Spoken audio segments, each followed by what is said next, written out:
Masih belum berhasil ditutup dengan cerah ceria ya untuk perdagangan di pekan ini meskipun dibuka juga dengan cukup optimis begitu ya untuk pergerakan indeks harga saham gabungan kita dalam 5 hari perdagangan di pekan ini. Kita lihat 3 hari di awal pekan ini masih mampu bergerak menguat ditutup di zona hijau. Kemudian 2 hari terakhir ini berada di zona merah begitu ya. Sebetulnya ini agak sedikit mematahkan optimisme dari para pelaku pasar begitu ya Sasa, karena ada harapan begitu di awal pekan kemarin bahwa pergerakan indeks harga saham gabungan kita mampu rebound dan mampu mematahkan fenomena sell on May and go away. Tapi rupanya posisi penutupan hari ini bahkan sebetulnya lebih rendah begitu dari posisi opening di awal pekan ini Sasa ya.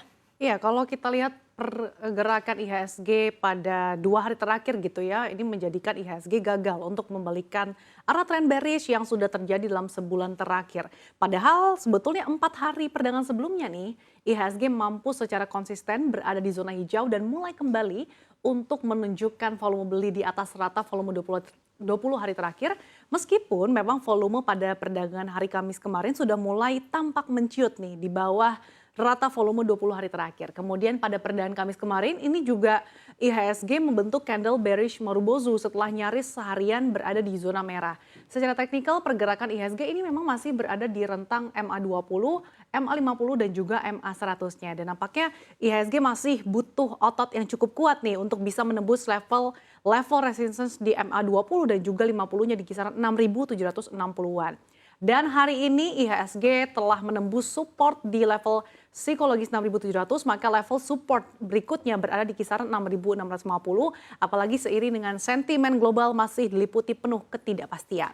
Oke, tadi artinya penutupan perdagangan hari ini justru berada di bawah support ya begitu ya Sasa, tadi di 6.700-an, tadi ditutup di final levelnya 6.687, artinya memang support terdekat berikutnya adalah di 6.650 ya Sasa ya. Tapi berbicara terkait dengan tadi ya ketidakpastian global, uncertainty ini juga kan masih menjadi headline utama begitu ya bagi para pelaku pasar di sepanjang perdagangan khususnya di pekan ini. Apalagi juga kita masih terus menunggu seperti apa nanti kebijakan dari Amerika Serikat terkait dengan plafon utang apakah akan dinaikkan atau tidak. Kemudian juga terkait dengan seperti apa sikap The Fed begitu ya. Karena juga menghitung hari semakin dekat juga untuk menanti seperti apa pengumuman dari kebijakan The Fed ke depannya begitu. Nah, sejauh ini sebetulnya apa sih yang menjadi fokus dari para pelaku pasar, Sasa? Iya, Iva, yang pasti pelaku pasar masih mencermati ya rilis nota rapat kebijakan moneter Bank Sentral Amerika Serikat The Fed ini hari yang menunjukkan bahwa para pembuat kebijakan terbelah terkait kenaikan suku bunga acuan.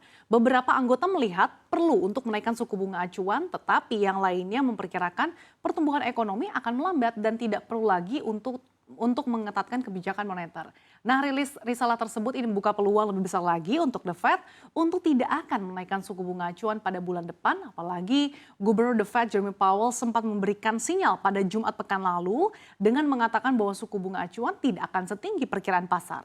Iya, padahal di satu sisi juga kita ketahui ya bahwa target dari The Fed sendiri untuk mengendalikan inflasi ada di level 2% dan ini masih Ya, jauh masih begitu jauh ya. dari target. Tapi di satu sisi juga memang ada beberapa pertimbangan lainnya terkait dengan kondisi perekonomian di Amerika Serikat yang memang tidak boleh luput begitu ya dari perhatian The Fed sendiri. Dan di satu sisi juga memang isu utama dari Amerika Serikat saat ini adalah terkait dengan debt ceiling sendiri seperti apa kesepakatan yang diambil oleh Joe Biden dan juga Kevin McCarthy begitu ya terkait dengan kesepakatan plafon utang apakah akan dinaikkan ataupun juga tidak. Ini semakin dekat begitu deadline-nya, tenggat waktunya di 1 Juni dan ini juga masih menjadi perhatian utama dari para pelaku pasar begitu. Dan yang kabar terbaru juga Fitch Ratings ini menurunkan peringkat utang Amerika Serikat begitu ya Sasa ya. Mungkin bisa dijelaskan lebih dalam lagi terkait dengan hal ini seperti apa?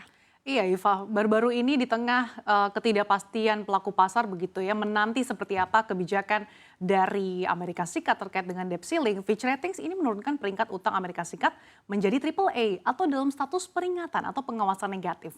Nah, lembaga pemeringkat tersebut mengatakan negosiasi plafon utang yang sedang berlangsung ini telah meningkatkan risiko pemerintahan Joe Biden bisa tidak membayar beberapa kewajibannya tepat waktu. Namun Fitch mengatakan masih berharap akan ada penyelesaian sebelum batas waktu atau X-date. Sementara itu, juru bicara Gedung Putih mengatakan bahwa laporan dari Fitch tersebut menunjukkan urgensi untuk mencapai penyelesaian yang cepat terhadap situasi pagu utang. Kalau kita flashback sedikit ya Iva, Amerika Serikat ini pernah mengalami penurunan peringkat selama ketidakpastian serupa sekitar 12 tahun yang lalu. Di mana pada 8 Agustus 2011, lembaga pemeringkat S&P menurunkan rating utang Amerika Serikat ini untuk pertama kalinya dalam sejarah. Hal tersebut membuat indeks S&P 500 bahkan anjlok hingga 6,5% dan berada dalam tren penurunan bahkan dalam jangka waktu yang cukup lama. Dan IHSG pun kena getahnya. Keesokan harinya pada 9 Agustus 2011, IHSG mengalami kemerosotan hingga 3% dan terus menurun hingga nyaris 2 bulan lamanya selama periode tersebut, di mana kemerosotan IHSG tercatat lebih dari 13%. Memang apapun yang terjadi di Amerika Serikat sedikit banyak akan juga berpengaruh begitu kepada negara-negara dan juga perekonomian global, termasuk adalah emerging market seperti Indonesia begitu. Tapi yang tentu akan terus dipantau begitu oleh para pelaku pasar, apalagi ini juga tenggat waktunya kian dekat dan mungkin di awal pekan depan juga kita akan lihat seperti apa respon dari para pelaku pasar di tengah wait and see ini terlebih dahulu. Tapi memang tampaknya investor lebih cenderung begitu untuk mengamankan asetnya begitu ya dari aset-aset yang beresiko, termasuk adalah pasar modal dengan sentimen yang ada saat ini, sehingga memang wajar kita lihat pergerakan indeks harga saham gabungan kita berada di zona merah. Nah, tapi berbicara terkait dengan wajar begitu IHSG berada di zona merah ini biasanya juga tidak lepas dari pergerakan harga komoditas unggulan Indonesia begitu, yaitu adalah batu bara, dan bahkan kemarin juga ditutup di pelemahan yang cukup dalam. Dan ini sejak 2021 ya kalau nggak salah ya Anishal ini ya, kita lihat pergerakan harga dari batu bara menyentuh kembali ke level 140 dolar Amerika Serikat begitu ya. Seperti apa sebetulnya terkait dengan hal ini dan juga efeknya kepada emiten batu bara kita, Sasa? Iya, Iva, harga batu bara terus merosot seiring lesunya permintaan, ini melandainya pasokan serta ambruknya harga gas gitu. Kalau kita lihat harganya pada perdagangan 25 Mei kemarin, harga batu bara kontrak Juni di pasar es Newcastle ini bahkan ditutup di posisi 140,5 dolar per ton. Harganya ambles 6,33%. Nah, harga penutupan kemarin pun menjadi yang terendah sejak November 2021 atau dalam 29 bulan terakhir. Pelemahan ini memperpanjang tren negatif batu bara yang juga ambruk pada 2 hari perdagangan sebelumnya. Kalau dihitung sejak awal tahun, maka harga batu bara sudah ambles hingga 63,9%. Sebetulnya sejumlah analis memperkirakan kalau harga batu bara masih bisa bertahan di rentang harga 175 hingga 212 dolar per ton di tahun ini. Namun semuanya balik lagi nih bergantung pada perkembangan dari China dan India sebagai konsumen terbesar batu bara dunia. Jadi memang perlahan tampaknya pesta batu bara sudah mulai usai karena kalau kita lihat juga secara sektoral, sektor energi ini menjadi laggard dibandingkan dengan sektor lainnya, bahkan koreksinya sudah hampir 20%. Ya betul, dan kita lihat juga pergerakannya hari ini masih terus berlanjut begitu ya Sasa, setelah kemarin juga pelemahan di sektor batu bara ini juga sudah cukup dalam, hari ini juga masih berlanjut begitu. Kita lihat sejumlah emitennya juga seperti Adaro, kemudian juga PTBA, kemudian juga sejumlah emiten lainnya di sektor batubara ini juga seluruhnya kompak berada di zona merah begitu hari ini. Nah, tapi berbicara terkait dengan saham-saham yang berada di zona merah dengan pelemahan cukup signifikan, hari ini yang menjadi perhatian juga adalah saham dari Garuda Indonesia. Sasa, kita lihat di sini pelemahannya di 4,41%. Apa yang sebetulnya menjadi latar belakang untuk pelemahan harga dari emiten batubara ini? Iya Iva, karena kalau kita lihat harga saham Garuda Indonesia ini kan sudah terbang ya selama 4 hari beruntun seiring dengan adanya sentimen seasonality musim haji. Dan kalau kita lihat pada perdagangan hari ini harga saham dengan kode emiten GIAA terkoreksi cukup dalam, lebih dari 4% nih pada penutupan perdagangan hari ini.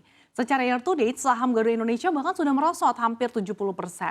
Nah, di tengah harga sahamnya yang merosot dan dari segi fundamental GIAA ini masih mencatatkan kerugian, emiten penerbangan plat merah ini memang tengah difokuskan ya untuk melayani penerbangan dalam negeri dan juga terdapat rencana berikutnya setelah restrukturisasi di mana pemerintah tengah mencari mitra strategis untuk Garuda Indonesia. Jadi memang pemerintah tengah berjibaku untuk membalikan kembali kesehatan dari emiten Garuda Indonesia ini sendiri. Iya betul, dan tadi ya untuk mencari mitra strategis juga sebetulnya dalam beberapa waktu terakhir sudah ada nama-nama yang kerap kali muncul, tapi tinggal kita menanti ya seperti apa kepastiannya ya. Tentu ini juga bisa menjadi satu boost tentunya untuk pergerakan emiten GIAA sendiri begitu ya. Nah kemudian tadi ya kita sudah membahas seluruhnya dan menarik sekali tentunya untuk market fokus hari ini. Tentu tadi sentimen utamanya masih wait and see ya. Melihat seperti apa perkembangan kondisi secara global dan mungkin juga kita akan lihat di pekan depan seperti apa respon dari para pelaku pasar. Tapi tadi demikian